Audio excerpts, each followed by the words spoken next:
Psychology in Seattle.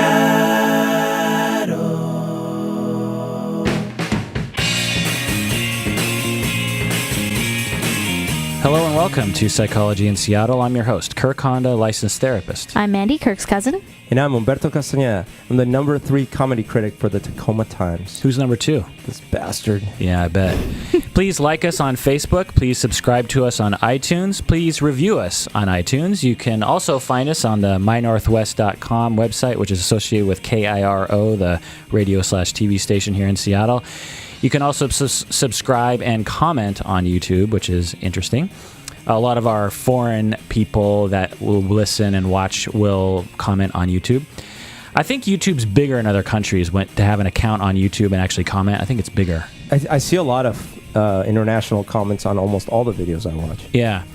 Please send emails to us at contact@psychologyinseattle.com. That's contact@psychologyinseattle.com. We always love hearing from our listeners. And if you like the show and you want to keep the pirate ship afloat, you can support the show by donating at psychologyinseattle.com. I don't want to be sleazy, but I should mention that the show does incur some costs, so it'd be nice if those costs were offset by donations. Wink, wink, nudge, nudge. Today's music is provided by Bread Knife Incident, whose music is available on iTunes. And you can support us by telling your friends about us, particularly if they're in the field, right? That's right. That's right. What's our condom brand that we... Pounded Hard Condoms. Pounded Hard. Thanks for listening. Brought to you by Pounded Hard Condoms. That's right. Marketing ventures always welcome. Please call me. I'd be a great spokesperson. You would. Hello. You would. And tester. I mean, I basically do everything. Mm-hmm. Don't say I don't do everything. I would.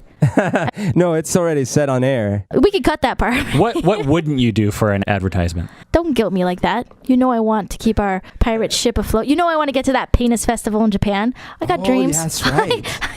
You know? Mm-hmm. Speaking of, today's episode is about spirituality and psychotherapy. What do you say? Would you like to talk about that, guys? Yeah. Let's talk about that. So here's the thing. When I talk with people about spirituality, religion, and psychotherapy, here's what I hear from people, and I'm paraphrasing. People say that therapists should not discuss religion because they are imposing their beliefs on the client. Okay, makes some sense. I think I would agree with that. But that doesn't preclude the discussion of any spirituality in therapy, right? They also say therapists should be blank screens. It should never discuss their own personal beliefs, or maybe not even discuss belief systems at all. But of course, anyone who knows anything about psychotherapy knows that therapists are almost never blank screens, and they often will have their values in the therapy room, and I think that's fine. To divorce one's values from the conversation is impossible, so rather than being in denial about that, just accept it and try to use it and be aware of that process. People also say that religion has nothing to do with mental health. They say psychology is a science, or it's related to medicine, and religion is superstition, and so you want to get away from superstition and go towards medicine. And this is the part of psychology that I have a problem with, because they want to justify themselves by aligning themselves with medical practice because they want to get governments and society to pay money for it. Because if it's not medicine, what is it? Like when you hear people talk about the separation of church and state, or the church or God doesn't enter into this conversation. But humans aren't like that. Humans are gray boundaries all over the place, right? Right. Clients are religious. They have spiritualities. And right, if we're going to ignore that part of them, we're not thinking about them holistically. I liken this to a previous episode we did about multiculturalism and therapy, or multicultural therapy. Was that it? Mm-hmm. In that it's an intrinsic part of a person. You can't separate the different contexts that they come from and how that affects their therapy. Mm-hmm. And I think this is just another possible facet of their culture and belief system that shapes them and shapes their processing of what they're going through is right. Religion. Right. Also their country of origin and their sexual orientation or whatever. It's just another piece that shapes people potentially if it's a part of your life. Very well put, Mandy. I couldn't have said it better myself.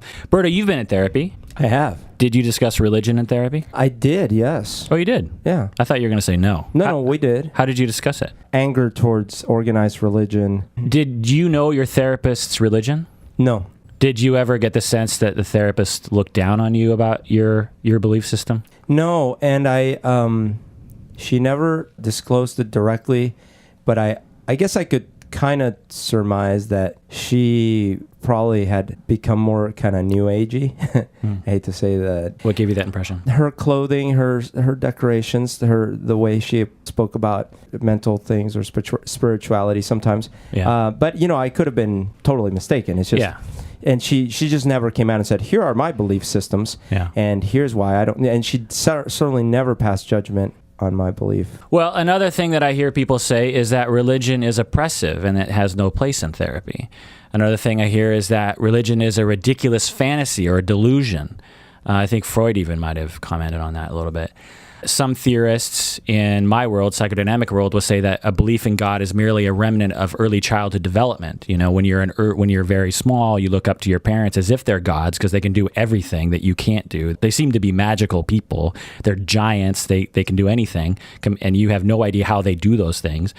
And when you get older and realize that your parents are not gods, they're just like you, they're humans, you still have this void left in your brain, your psyche needs to be filled with something, and it gets filled with this quote unquote magical being. With the Amazing Spider-Man. Or the flying spaghetti monster. Yeah. What?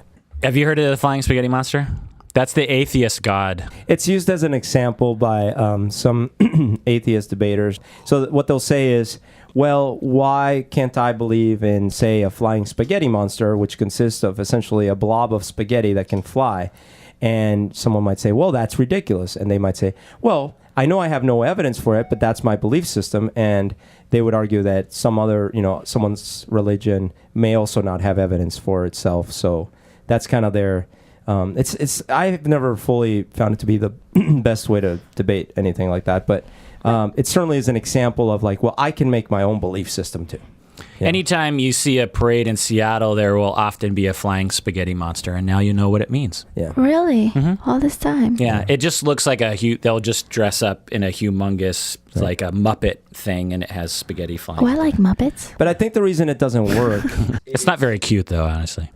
Oh. As an argument, it just doesn't work, except if you're already, quote-unquote, converted or anti-converted. Because if you happen to be truthfully religious, right, and someone makes that argument to you, first of all, you feel like they're putting down the origins of your religion. And because of your belief system, you actually attribute holy origins to your religious beliefs. So to you, those do not compare. Yeah. So. Yeah, I could see that. Okay. So before we get going on the discussion of spirituality and psychotherapy, I just want to say that there's one major don't that all therapists should follow, I think, and that is that we should not subtly influence our clients or unsubtly, overtly influence our clients to adopt our own religious beliefs, because this is an unethical use of power. Yeah, I feel like it's completely irrelevant what a therapist's beliefs are. Huh. Not irrelevant in terms of not important, but not relevant to the therapy session. Right. Well, let me expand on that a little bit, because I think what you're talking about is their religious beliefs, or whether they're Republican or Democrat, or if they believe homosexuality is wrong or right. These kinds of beliefs. I mean, I don't know. Maybe I need to think through it more, but it's more like we're not sorry, this sounds selfish, you can cut this. I don't know, I've never been in therapy really. I've maybe been to one session, but it's more like a mirror and a self-reflective time for me as the patient. Not like, hey, let's share, you tell me about you and I'll tell you about me. It's not really exactly like that. It's more like, I'm working through all of this stuff, what do you think? And they'll just try and the way I would like it or imagine it to be is just talking through it to help me make sense of my life. We're not really delving into your life as the therapist. Right. So, everybody can have different beliefs, but it's you might not want to give therapy to a neo-Nazi because you'd be like, your beliefs don't matter to me, but I just can't, it's just too disagreeable or too different from me. But essentially you could. You don't necessarily have to believe or share anything that your client believes, because potentially that's not relevant. You're just trying to do your job and help them through whatever it is that they have. Right. The simplest way of putting this is that therapists should leave their beliefs outside of the therapy session. But it depends on what we mean by beliefs. It also depends on what we mean by leaving it out. Because say, for instance, you believe that homosexuality is not a problem, that you actually think homosexuality is a normal human variation. And a client doesn't believe that. They think that homosexuality is a horrible, horrible thing. And they themselves are thinking, maybe I'm homosexual.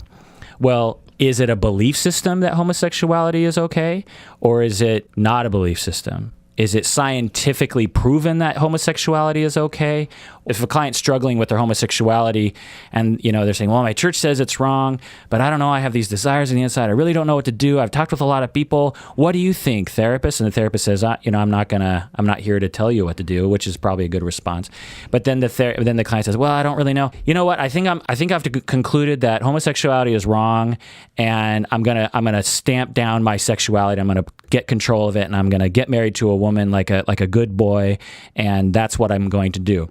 And if the therapist says, good for you, that would be the most non-belief system oriented therapy, right? Good for you. That's what you want to do. Great. And some therapists are like that.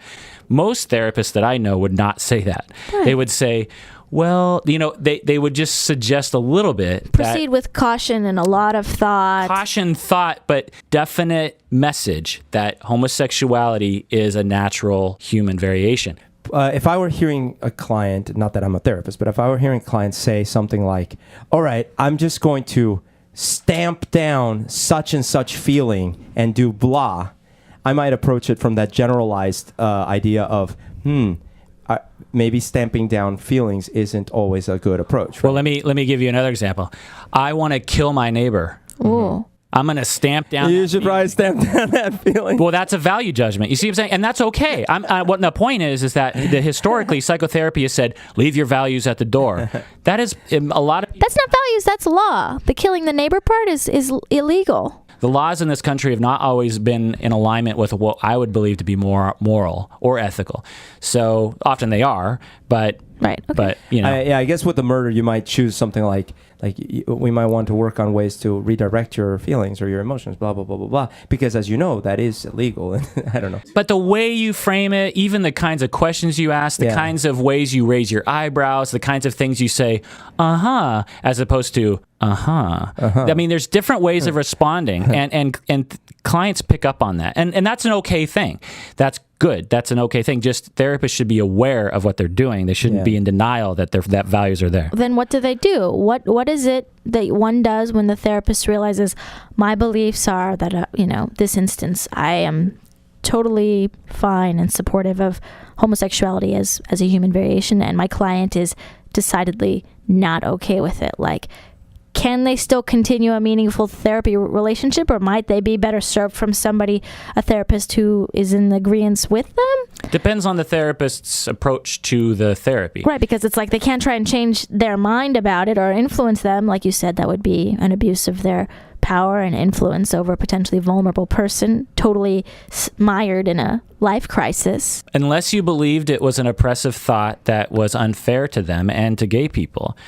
For instance, a parent has a blonde daughter who is dating a black man, and he considers this to be an abomination. This is a horrible thing.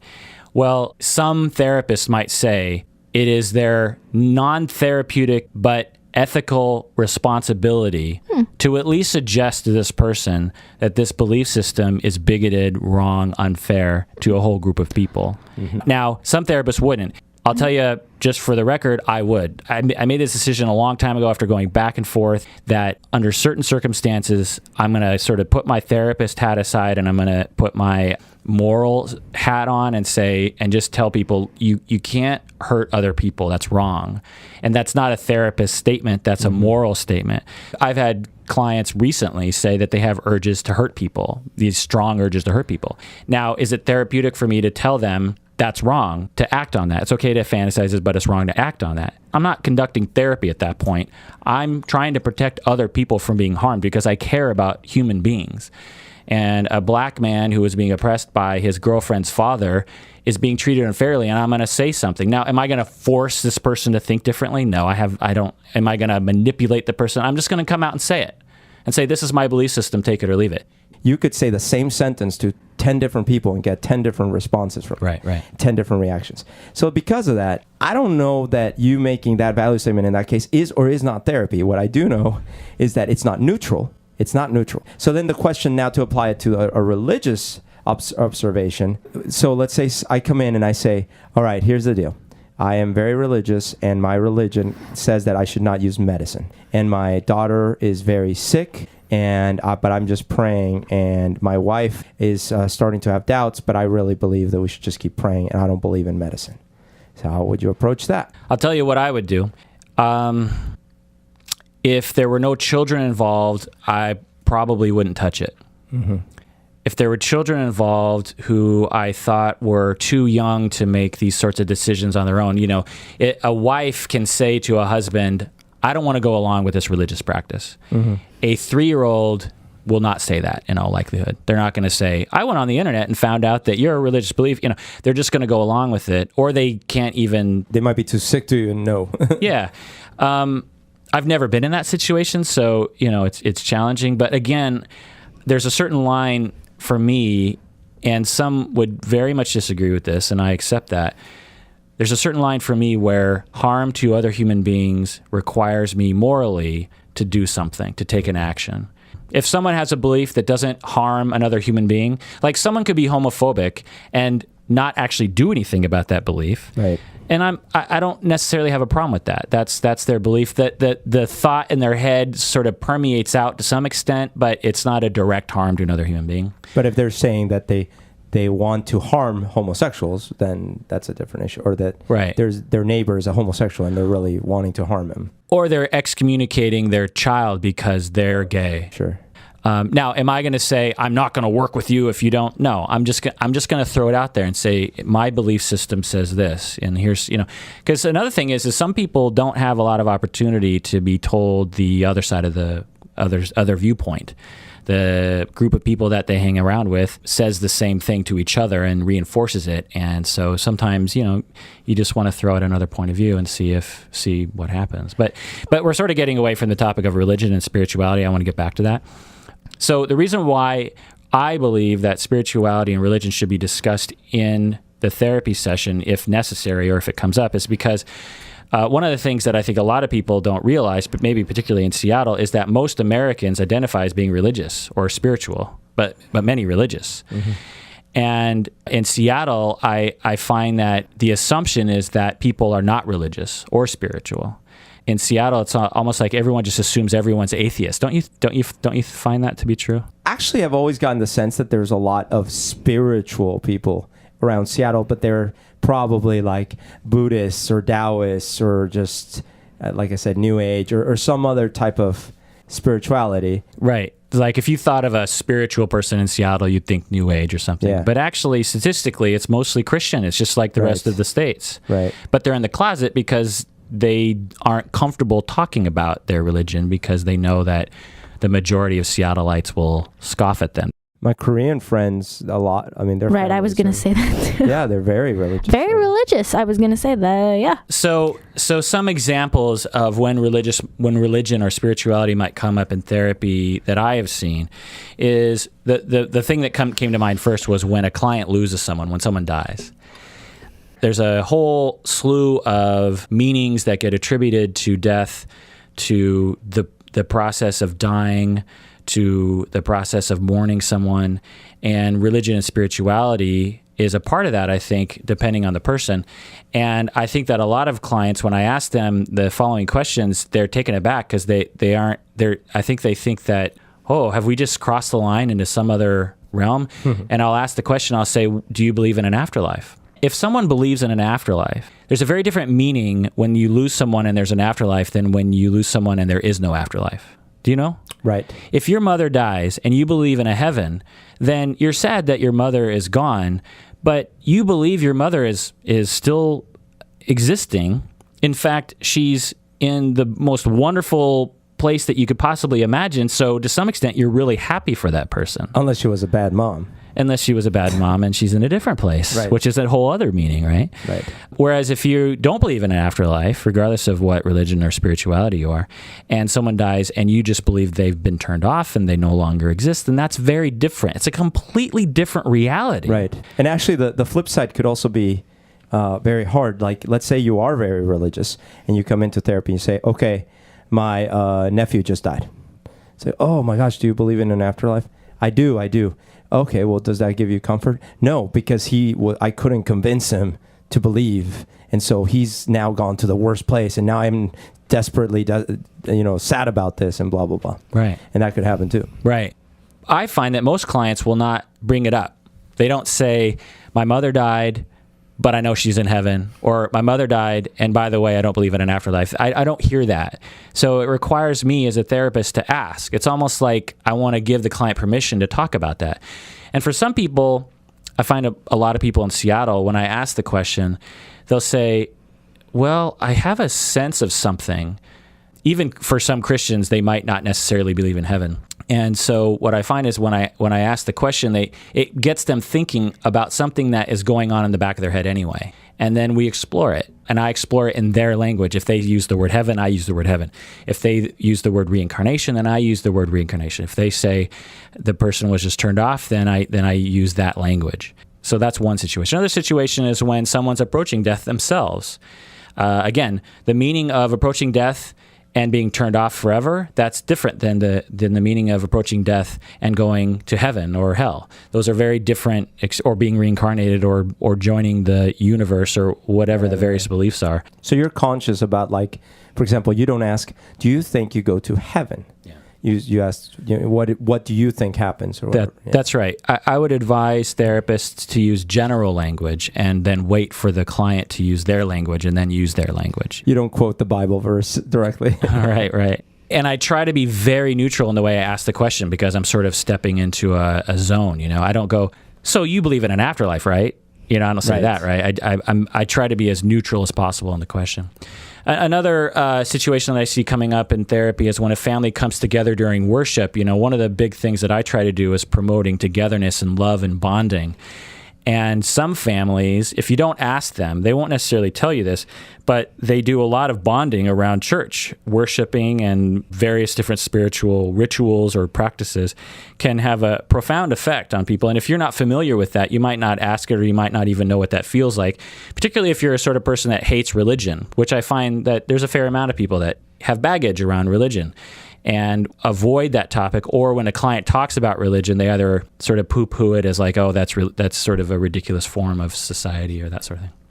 I came up with an example earlier, and I like this example because it highlights for maybe the two of you how weird this might sound. So if it sounds weird, please let me know. So I was thinking, okay, if I had a client that was wearing a "What Would Jesus Do" bracelet, a WWJD. I don't know if Christians still wear it. Do they still wear those? Yeah. Okay, so they have a bracelet that says WWJD, and the client, she's stressed with work and obligations. She's telling me, "I'm very stressed with work and obligation. I don't know what to do." I might point out that they are wearing a bracelet that says WWJD. Now, I'm not imposing that. I'm just pointing out that she's wearing that. And I'd say, "Well, what would Jesus do?" Right. Now, to us, you laugh, right? Because that's sort of a joke outside of Christian life, is what would Jesus do is a silly thing that non-Christians make fun of Christians about, typically. I'll hear some crazy right-wing person saying something that's like, "I don't like poor people," or "We shouldn't help poor people." And I actually think, really? What would Jesus do? Well, so it's I think the question can be used in both ways. If you're not religious in that way, you might think, well, that's kind of a silly question. But you might also say, like, wait a minute, you're not even following your own belief system. The point, I think I was laughing, I was giggling because I was like, I just imagine you're talking about your client who's like, "I'm so stressed out at work, I just can't handle my boss and my workload and blah." And then I think, and then I laugh because I imagine Jesus in her office at her desk, piles of paper, phones ringing off the hook, emails coming in, and I'm just like, I can't imagine what he would do because Jesus in an office makes me feel like that's whimsical. It's whimsical, right? And I'm like, wait, okay, let's try and just take it out of the literal. What would he do? And then you'd have to just say, how would he transcend this dilemma or this crisis, which is what she'd have to do. She'd have to be like, well, how can I make a parallel from Jesus's time and his crazy office life to my crazy office life? Wouldn't he duplicate some wine out of water and have a party? See, more jokes. And this is what Christians, reasons why they don't talk about their religion. Now, from a Christian point of view, they very much believe this, that Jesus was a model human being that they should follow. And a lot of the things that Jesus did had to do with how to live a good life, how to forgive, how to love, how to give to the needy, how to deal with oppression, this sort of thing. So to the Christians that I know, the what would Jesus do is a very powerful idea and a very guiding idea and a very self-helpy idea to some extent. Now, I might not just throw it out there and go, what would Jesus do? But I might point at their bracelet and I would say, so are you wearing that bracelet for a reason?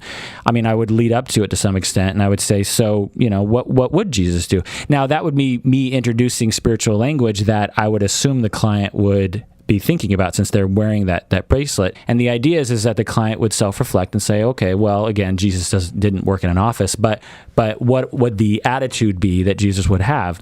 The client wouldn't know that, of course, but the idea is that they can call upon the wisdom and actually embody that to their benefit. Does that make sense? No, it makes a lot of sense. And look, even though we're kind of making light of the thing, you don't have to actually literally believe in everything in the New Testament or whatever to use Jesus as a role model conceptually. Because, I mean, we do this with the Dalai Lama or with Gandhi or with Buddha. Jesus is just like even more archetypal and more like pristine in people's memories, right? So you go, well, what would Jesus do? And you would get that sense like, well, he certainly wouldn't throw rocks at people. Well, he certainly wouldn't spit on people's faces. He certainly wouldn't not help the poor, right? And which kind of goes to my point. Like, I almost wish that question was asked more often, even though I don't have the religious connotation to it. I'm like, yeah, actually, let's talk about it. Mm-hmm. On the other hand, if it was if I felt like it was a value judgment, like, well, you're not being very Jesus-like or something like that, that would be... Oh, from the therapist. Yeah. Right. So and whenever a therapist intervenes in that way, they need to think about that, whether they're talking about religion or not. They don't want to alienate the client, of course. Yeah. Unless you're Fritz Perls, right? That's right. Remember Fritz Perls? I was thinking about him tonight. Yeah? Yeah. How come? You have the hots for Fritz? God, no. He would make me agitated like he made Gloria. Yeah. Yeah. Yeah. Oh, I think it must have been earlier when we were talking about other religion. Like, if you want to get confrontational, you want to push somebody's buttons to see their reactions, to see how they really feel, maybe in relation to their religious beliefs or their whatever, that he could do that. People could do that. Right. Like, you could totally stay away from it, like you were talking about. Or you could pick up on their language and use it. You could talk about your own language, or you could start challenging their language or beliefs. These are all different ways to, interact or engage. Exactly. It's another language system to use. Whether it's non-religious based or religious based, they're both just different ways of talking about similar things, right? And it's an art form. I'm guessing that people listening, some people will get triggered by this conversation, and I welcome your comments, but try to remember that I'm not saying that there's this one way to do things. My point is, in having this episode, just one of the points, is to say that it shouldn't be taboo. If a therapist thinks that it's going to be helpful to discuss religion with their client or to use religious language or spiritual language, then it should be done, right? It shouldn't be off limits just because of the political climate in which Americans live. Does that make sense? Of course. If it's an important, like I said, cultural facet to that client, then engage with it. Like, to me, I'd be like, it's not really relevant to me. It's not part of my life. It doesn't change or shape my decision-making or my beliefs. Right. It doesn't play in part in whatever crisis we're discussing right now. Right. But if it was and they are battling with it, then yeah, I feel like it's their job to engage. All right. So let's go on to news and tough. Let's just go to Tougher Bluff. What do you say? Or do you have any juicy news items? I couldn't find any more news. Okay. Let's go to Tougher Bluff. Tougher Bluff. Evangelicalism. Evangelism. That's something different. Okay, ready? Okay. Evangelicalism first emerged in the 1900s in the American South. Tougher Bluff. Evangelicalism first emerged in the 1900s in the American South. Tougher Bluff. Tough. 1900s in the American South. Well, 1900s meaning like from 1900 to 1999. Mm-hmm. I would say, fine, tough. It's bluff. It emerged in the 1700s. In the 1700s. 17-something? In Europe. What? Okay, you blew my mind. I know. Wow. And the seeds actually were in the 1600s in Germany. Really? Yeah. Huh. That's surprising, right? It is surprising. Because it's so much associated with the American South. Come on, God. Yeah, the singing churches and everything. It's been around for a long time. All right, Tougher Bluff. The toothbrush was invented in 1498. The toothbrush was invented in 1498. I'll say tough. Well, that is a tough question because it would have had to have the horse. I'll say tough. It is tough. Can you believe that sounds so long ago? Like, I would imagine them coming along later. Like, George Washington had wooden fucking teeth. They didn't care about toothbrushes back then when George Washington was president. So well, they didn't say that very many people used it, you know. I think that's very interesting. It is. I think they're very important. But I would have thought the Chinese would have invented it like 4,000 years ago. Do you know what I mean? No, because I would see like throughout cultures them having toothpicks, then having things they can chew, them having things they can rub. Tough or bluff? All right. The Real World. The Real World first aired on May 21st, 1993. San Francisco. Tough. That's bluff. It was 91. Well, Kirk, your bluff is right, but the wrong year. It's May 21st, 1992. Oh. It was right in between those two. Oh. And it was not San Francisco wasn't the first one, right? It was San Francisco was the second one. Oh, No, or was it New York the first one? Yeah, New York was the first one. Oh, wow. Yeah. I remember. I watched. And that one guy ended up going on the grind. That's right. Oh, Eric. Wasn't his name Eric? Eric, yes. Yeah, and he was and then it was San Francisco with Puck. And Rachel. And then the guy who died. Jed. Oh, Pedro had AIDS. Pedro. And then it was in Seattle. No. And then two of them got married, and they're like still married. The Asian girl Pam and the other guy named Jed. Jed. I think his name was Jed. Anyone? I was like, by the way, 8 years old. Wait a minute. I was 8 years old. Your parents let you watch that? And I still remember that shit. Wait. I am from some other time. We're wrong, by the way. I mean, we're right about the New York 92. But the second one was Los Angeles. Who cares about that shit? The third one was San Francisco. Well, that's the one everybody remembers. No one watched LA. I did, but I obviously forgot it. It was totally not memorable. Can anyone name any newsworthy cast members? No. No. San Francisco, we remember like five of them. The fourth one was where? I thought it was Seattle. London. No, Seattle was later. And then Miami, and then Boston, and then Seattle. Oh. I just remember they lived down on the pier, and then it burned down. The pier building burned down. All right, tough or bluff. The Polish National Catholic Church was founded in the U.S. Tough or bluff. The Polish National Catholic Church was founded in the U.S. Mandy. Bluff. I have no idea. I'll say tough because national would be, I don't know, tough. It's tough. The Polish National Catholic Church was founded in the U.S. It's ironic, right? I mean, I thought national. I don't know why I'm thinking national means from the U.S. So egocentric. So. All right, Mandy. Tough or bluff? The Guinness Book of World Records holds the record for being the book most stolen from public libraries. Really? I don't know. Oh, I'm so dumb. I keep forgetting the rules of the game. Okay, I'll say bluff. Yeah, I say bluff. It's the Bible. They steal the Bible? It's tough, and I almost read it. The Bible is the most stolen book from the library, but it's the Guinness Book of World Records. That's true. But that's what I would have said. I was like, hey. Oh no, just read it as it is. I was going to say the Bible, but I was like, nobody wants a Bible. They put them in motel rooms for free. Not that you're supposed to steal them, but they're pretty prolific. Yeah. I was in a hotel this weekend, and they actually had the Bible in the drawer. I was surprised because I thought that hotels would have gotten rid of that. No, I don't think they all do, but some still do. I feel like I haven't seen the Bible in a hotel in a while. Wasn't that the Gideons? They were the ones that distributed those to the hotels? If you're a hotel, do you really want to... I mean, if you're non-Christian, you're offended. And if you're Christian, you don't need to have a Bible in the hotel room, right? Didn't we say 70% or 75% of America is Christian? It's true. But you're lonely in the hotel, and you might be looking for answers. You know what I wish they'd bring back if they got rid of the Bibles?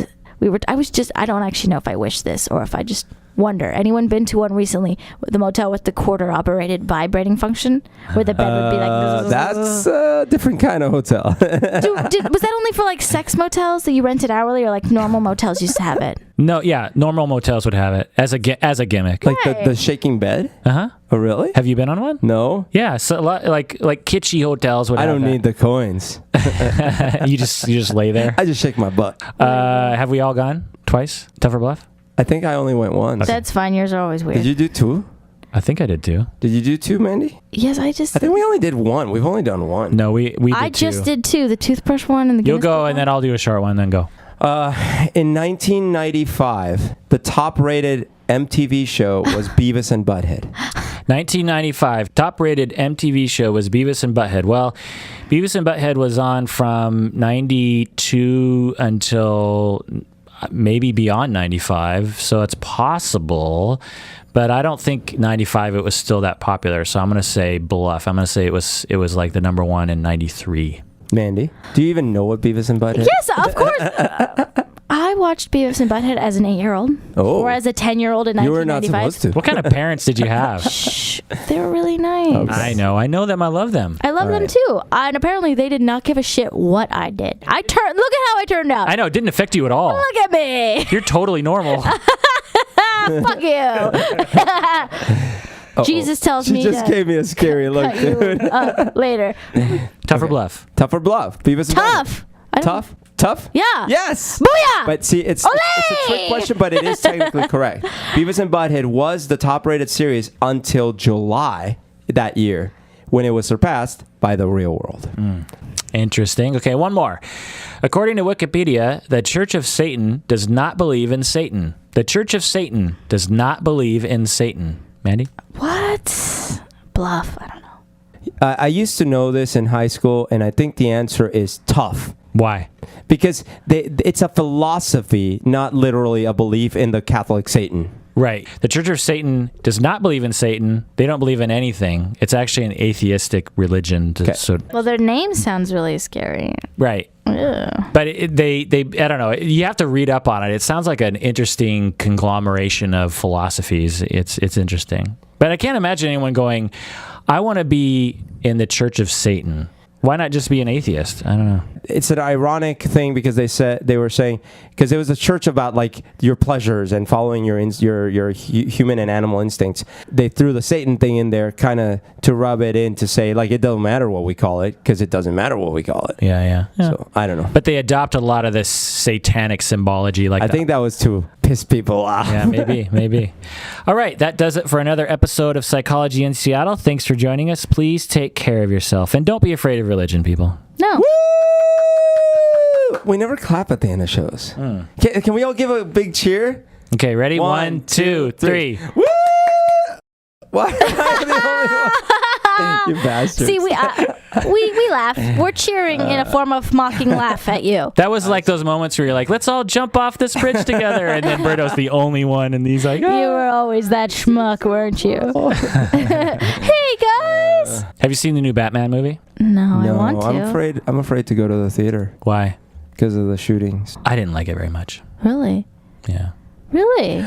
Well, then don't say anything because I will watch it. I'm and gonna we go can too. Discuss it. It's okay. But I feel like I don't share the American value of what is a good movie because every time America goes crazy about a movie, I'm like, yeah, it was entertaining, but it wasn't. It was Moonshine Beach?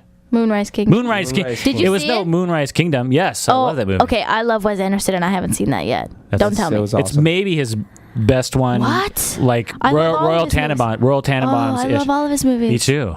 I Did I know that? I would assume you would assume that about me. Why would I assume that about you? Why would I assume We that love you Wes assume- Anderson. Yeah. But I love Wes Anderson. No, We love I, Wes. No, I. we no, don't. I. No. Wait, you? No, we. No, me? No, I. You? I think you and I saw Darjeeling Limited Yeah, we together. did. Yeah. I can't believe. All right, the next one we have to go together because now that we've realized we all like it, we can't leave each other out. Yeah. But I put like Rushmore, Royal Tenenbaums, Bottle Rocket at the top, Yeah. and then Darjeeling Limited is a little bit below that.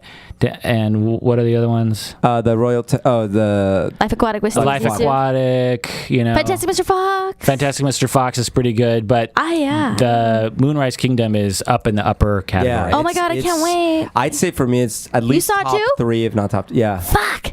What would be your top 3? Well, for me, Rushmore is number 1 Yeah. because it's like just too good. Yeah. I would say number 2. It might be a tie between Moonrise and Tenenbaums. Yeah. For me. I really love Bottle Rocket because I saw that when And it I came out. love Bottle Rocket. Yeah, I but saw that. I just have to like knock it only because it was less developed than some of his later ones. Right. But it's a great movie. Yeah. And it's really funny. Yeah. Like it's really funny. Yeah. I think he's amazing. Wes Anderson. Hello. We're suddenly taking calls, everybody. Calls on the air. Finally, we finally got a call hotline. I've been waiting to take calls from you guys for ages. So have I. Oh, okay. Hi, I'm from Minnesota. I just have one question for Mandy. Yes. Do you really always use the same brand condom? You know, when you find just the right fit, you've got to stick with it. And with Pounded Hard condoms, I couldn't be happier. Okay, great. I'll try those tonight. Thanks. Buy them bulk volume discount.